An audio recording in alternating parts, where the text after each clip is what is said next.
တကြော့ပြန်ရှင်တန်လာပြီးနောက်ကျွန်တော်ပထမဆုံးလုပ်ခဲ့တဲ့အရာကတော့အစိပ်ပြင်းကင်းချီများတစ်ကောင်ကိုမျိုးချလိုက်တာပါစာသင်ခန်းတကားကိုကျွန်တော်ကန်ဖွင့်လိုက်တဲ့အခါလူတိုင်းကကျွန်တော်ကိုလှမ်းကြည့်လာကြပါတယ်ကျွန်တော်တကူလုံးချွေးစေးတွေပြန်နေပြီးနားထဲမှာတော့အစိပ်ပြင်းကင်းချီများကကျွန်တော်ရဲ့ကာလီစာတွေကိုဝါးစားနေတဲ့အတန်တွေကြားနေရတော့မှာပဲဒါပေမဲ့ကြောက်တင်ပုံးပေါ်ကနေဆွဲဖြစ်တဲ့2026ခုနှစ်ဇွန်လ15ရက်နေ့ကိုလှမ်းကြည့်လိုက်တဲ့အခါကျွန်တော်ပါဇက်ကြီးဖျဲပြီးတိတ်ဆိတ်မှုကြားထဲမှာရေမောလိုက်မိပါတယ်မင်းယူသွားပြီလားစိတ်မနှက်နဲ့ကောင်ဆိုပြီးစင်ပေါ်ကပါမောက်ခကဟောက်လိုက်ပါတယ်အရှိဆုံးတန်းကလင်ဝေးကလည်းယူသွတ်နေတဲ့ခွေးတစ်ကောင်ကိုကြည့်တယ်လို့မျိုးယွန်ရှာဆက်ဆုပ်တဲ့အကြည့်တွေနဲ့ကျွန်တော်ကိုစိုက်ကြည့်နေပါတယ်ကျွန်တော်အကြည့်တွေကလင်ဝေးစီကိုရောက်သွားပါတယ်အရင်ဘဝတုန်းကလင်ဝေးဟာအာတန်တဲ့သူတယောက်ကိုမျက်နှာချိုသွေးဖို့အတွက်ကျွန်တော်ကိုဖုတ်ကောင်အုပ်စုထဲတွန်းပို့ခဲ့တာပါကဘာပြက်ကတ်ဆိုင်ဖို့အတွက်2နာရီတောင်မလိုတော့ဘူးဆိုတာကျွန်တော်သိနေပါတယ်ဓာတ်ခွဲခန်းထဲမှာခွေနေတဲ့အဲ့ဒီခရမ်းရောင်အစိပ်ပြင်းကင်းချီများဟာကဘာပြက်ကတ်ဆိုင်တဲ့အချိန်မှာငကားတစ်ကောင်ဖြစ်ပြောင်းလဲသွားပြီးနောက်ထပ်10နှစ်အကြာမှာကျွန်တော်ကိုအပိုင်းပိုင်းဖြစ်အောင်ကိုက်ဖြတ်စားတော့မှာပါအရင်ဘဝတုန်းကတော့အဲ့ဒီကင်းချီများရဲ့ပါဇက်ထဲမှာကျွန်တော်အဆုံးတက်ခဲ့ရပေမဲ့အခုတစ်ခေါက်မှာတော့ကျွန်တော်ကသူ့ကိုအရင်စားပြစ်မှာပါဘသူအကြည့်ကိုမှဂယုမဆိုင်ပဲ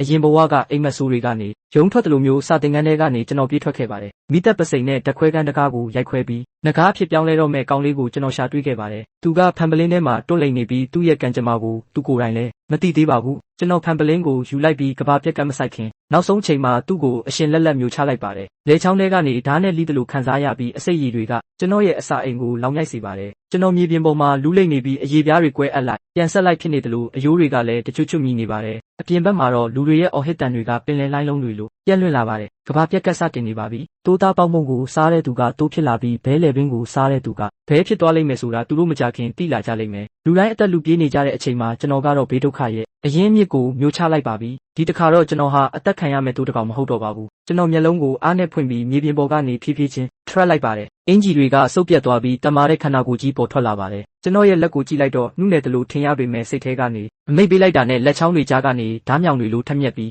းအမဲရောင်ရှိတဲ့အယိုးစုတွေထွက်ပေါ်လာပါတယ်အစင်းမြင့်ဆုံးပါရမီရှင်ဖြစ်နိုးထခြင်းအောင်မြင်သွားပါပြီအစိတ်တံမတင်ခြင်းခန္ဓာကိုယ်ပြန်လဲရှင်တန်ခြင်းအယိုးမာကြောခြင်းနဲ့အစိတ်တွေကိုထိန်းချုပ်နိုင်တဲ့စွမ်းအားတွေကိုရရှိခဲ့ပါတယ်ကျွန်တော်လက်သီးကိုကြစ်ကြစ်ပါအောင်စုပ်ပြီးခန္ဓာကိုယ်ထဲကကြောက်မက်ဖွယ်ကောင်းတဲ့ခွန်အားတွေကိုခံစားနေမိပါတယ်အဲ့ဒီအချိန်မှာပဲဓာတ်ခွဲခန်းတကားကြီးကိုတစုံတစ်ယောက်ကအားနဲ့ကန်ဖွင့်လိုက်ပါတယ်အဲ့ဒါကတော့ကျောင်းလုံခြုံရေးဝန်ထမ်းကျန်းဟုတ်ပါပဲဒါပေမဲ့အခုသူကလူသားတစ်ယောက်မဟုတ်တော့ပါဘူးသူ့ရဲ့ခန္ဓာကိုယ်ကကြွက်သားတွေဖောင်းကားနေပြီးအရေပြားကလည်းပြာနှမ်းနေပါတယ်မျက်လုံးတစ်ဖက်ကလည်းအပြင်ကိုပြူးထွက်နေပြီးပါးစပ်ကနေအဝါရောင်ချွဲတွေထွက်နေပါတယ်သူကစိတ်လှုပ်ရှားလွန်းလို့အစိတ်ငွေ့တွေကိုအများကြီးရှူမိသွားပြီးတာမန်ဖုတ်ကောင်အဆင့်ကိုကျော်လွန်ပြီးမျိုးရိုးဗီဇပြောင်းလဲသွားတဲ့အဆင့်တက်အကောင်ဖြစ်နေပါပြီသူကတော်ရိုက်တိရစ္ဆာန်တစ်ကောင်လိုအော်ဟစ်လိုက်ပြီးကျွန်တော်ကိုပြစ်မှတ်ထားလိုက်ပါတယ်ကျွန်တော်ရဲ့ခန္ဓာကိုယ်တစ်ကိုစမ်းသပ်ဖို့အတွက်အဆင်ပြေသွားတာပေါ့ကျန်းဟုံကတင်ကားတစ်စီးလိုအရှိန်နဲ့ပြေးဝင်လာပြီးကျွန်တော်ရဲ့ခေါင်းကိုအားနဲ့ထိုးလိုက်ပါတယ်အဲ့ဒီလက်သီးကပေါင်900လောက်ပြင်းထန်ပြီးတာမန်လူဆိုရင်ခေါင်းကဖျဲသီးလိုကွဲထွက်သွားမှာပါဒါပေမဲ့ကျွန်တော်ကခက်သွက်သွက်လေးရှောင်လိုက်ပါတယ်သူကမြေပြင်ကိုအားနဲ့ထိုးမိပြီးမြေကြီးတွေကျင်းကြီးဖြစ်သွားပါတယ်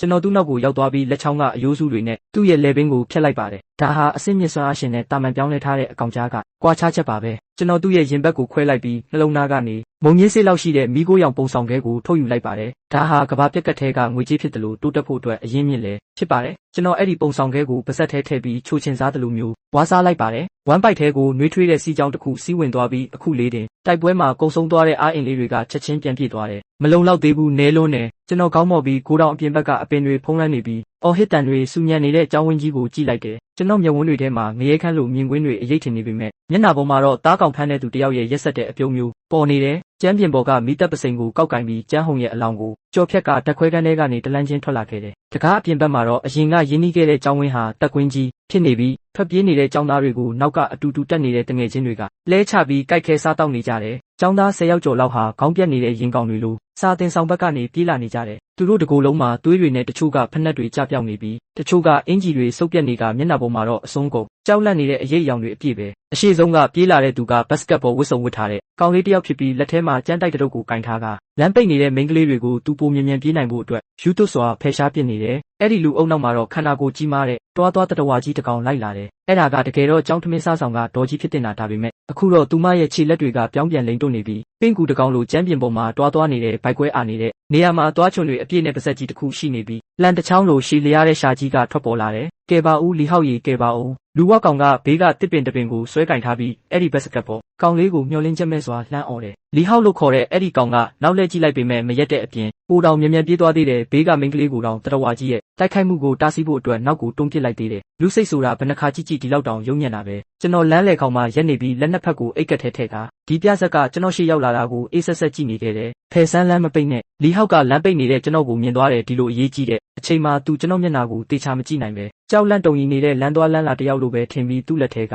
ကျန်းတိုက်တုံနဲ့ကျွန်တော်ပခုံးကိုလွှဲရိုက်လိုက်တယ်ကျွန်တော်ကိုအနောက်ကတရဝါကြီးအတွက်အသားတိုင်းဖြစ်သုံးဖို့တွန်းထုတ်ချင်နေတာသွားပြီးအဲ့ဒီကောင်အတွက်အစာဖြစ်လိုက်စမ်းလို့လီဟောက်ကကြောက်စရာကောင်းတဲ့မျက်နှာပေးနဲ့အော်ဟစ်လိုက်တယ်ဒုံးဆိုတဲ့အတန်နဲ့အတူကျန်းတိုက်တုတ်ကကျွန်တော်ပခုံးနဲ့3စင်တီမီတာအကွာမှာရက်သွားတယ်ကျွန်တော်လက်ငတ်လက်ကငါမင်းကိုတတိပေးပြီးသားပဲလီဟောက်ဆက်ပြီးတောင်းကျမ်းနေအောင်မယ်ဆိုရင်ပို့ပြီးနာကျင်ရလိမ့်မယ်ပတ်ဝန်းကျင်မှာထွက်ပြေးနေတဲ့ចောင်းသားတွေဟာဒီမြင်ကွင်းကြောင့်ကြောင်သွားပြီးနောက်ကတရဝါကြီးကိုတောင်ခဏတာမေ့သွားကအလိုလျောက်ခြေလမ်းတွေရက်တန့်သွားကြတယ်မြေပြင်ပေါ်ကလီဟောက်ကိုကျွန်တော်ဂယုမဆိုင်ပဲလူအုပ်ကိုကြော်ကြည့်လိုက်ပြီးလူဝကောင်ကိုဝါမျိုးနေတဲ့အဲ့ဒီပင့်ကူကြီးကိုကြည့်လိုက်တယ်အဲ့ဒီတရဝါကလည်းကျွန်တော်စီကမျိုးတူအငွေ့သက်ကိုခန်းစားမိပုံရတယ်အဲ့ဒါကသူ့ထက်ပိုမြင့်မားတဲ့အမဲလိုက်တက်ဖြတ်သူရဲ့အငွေ့သက်ပဲသူပါဇက်ထဲကတဝက်လောက်စားထားတဲ့လူဝကောင်ကိုထွေးထုတ်လိုက်ပြီးဘိုက်ကပါဇက်ကြီးကနေအတန်နှိမ့်နှိမ့်နဲ့ဟိန်းဟောက်လိုက်တဲ့အရင်ကရက်ဆက်ကြမ်းကြုတ်ခဲ့တဲ့မျက်လုံးတွေထဲမှာကြောက်ရွံ့မှုတွေအနှဲငယ်ပေါ်လာတယ်ဘိုက်ဝသွားပြီဆိုရင်မင်းရဲ့အမြုတွေကိုထမင်းဖိုးဖြစ်ပေးခဲ့လိုက်တော့ကျွန်တော်အေးအေးဆေးဆေးပဲပြောလိုက်ပြီးလူရိတ်ကချက်ချင်းပျောက်ကွယ်သွားတယ်လေးတိုက်သွားသလိုပဲလူတွေကမျက်စိတမိတ်တွင်းမှာပဲမြင်လိုက်ရတယ်အဲ့ဒီနောက်မှာတော့အစွမ်းထက်လာပါတယ်ဆိုတဲ့ပင့်ကူကြီးကရုတ်တရက်တောင့်ခဲသွားတယ်ကျွန်တော်ဘယ်ချိန်ကလေးကသူ့ကြောပေါ်ရောက်သွားလဲမသိဘူးသူ့အမွှေးတွေကိုလက်တစ်ဖက်နဲ့ဆွဲကင်ပြီးခေါင်းကိုအတင်း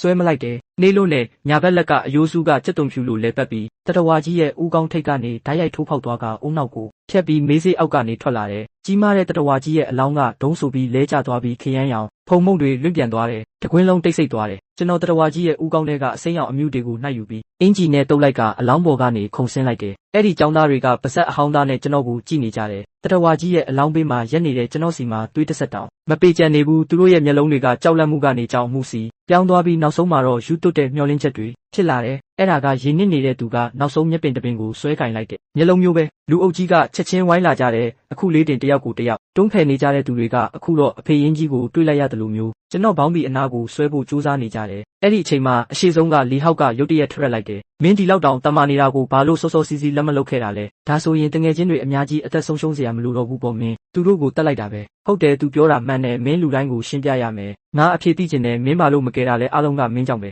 ကျွန်တော်လီဟောက်ကိုတစ်ချက်ကန်ထုတ်လိုက်တော့လီဟောက်ကချက်ချင်းအသက်ပြောက်သွားတယ်ခတ်သိမ်းသောအရာတွေရဲ့ဖုတ်ကောင်ယောဂဒီမှာရှီယန်ကငါတို့ရဲ့နိုင်ငံရေးအရရိုးသားတဲ့ကြောင်းတွေဘက်တွေကိုအလွဲသုံးစားလုပ်နေတာပဲလို့ကျွန်တော်စိတ်ပြက်လက်ပြက်နဲ့ပြောလိုက်ပါတယ်အဲ့ဒီအချိန်မှာပဲစာတင်ဆောင်ဘက်ကနေရုတ်တရက်အော်ဟစ်တန်တန်ထွက်ပေါ်လာပါတယ်အခုနာကဒီနေရာကလှုပ်ရှားမှုတွေကြောင့်ပိုပြီးများပြားတဲ့ဖုတ်ကောင်အုပ်ကြီးကိုဆွဲဆောင်လိုက်တယ်လို့ဖြစ်သွားခဲ့ပါတယ်မင်းတို့ကံကောင်းပါစေလို့ကျွန်တော်ဒီစကားကိုပြောခဲ့ပြီးမြူတူတွေကြားတဲ့ကိုအမြန်ဆုံးပျောက်ကွယ်သွားခဲ့ပါတယ်ကျွန်တော်နောက်ွယ်မှာတော့အဲ့ဒီចောင်းသားတွေရဲ့မျောလင်းချက်မဲ့စွာအော်ဟစ်တန်တွေနဲ့အသားတွေကိုကိုက်ဖြတ်ဝါမြူတန်တွေထွက်ပေါ်လာခဲ့ပါတယ်အဲ့ဒီအတန်တွေအတွက်ကျွန်တော်ဘာမှမခံစားရပါဘူးကျွန်တော်ရဲ့နှလုံးခုန်တန်ကကြောက်စရာကောင်းလောက်အောင်တည်ငြိမ်နေခဲ့ပါတယ်နောက်တစ်နက်စာဘယ်မှာစားရမလဲဆိုတာကိုတော့ကျွန်တော်စဉ်းစားနေမိသေးတယ်ဒါဟာကဘာပြက်ကပ်ပဲတနာကျင်နာတက်လွန်းသူတွေအရင်သေးဆုံးပြီးရက်ဆက်တဲ့သူတွေလားထာဝရရှင်တန်နိုင်လိမ့်မယ်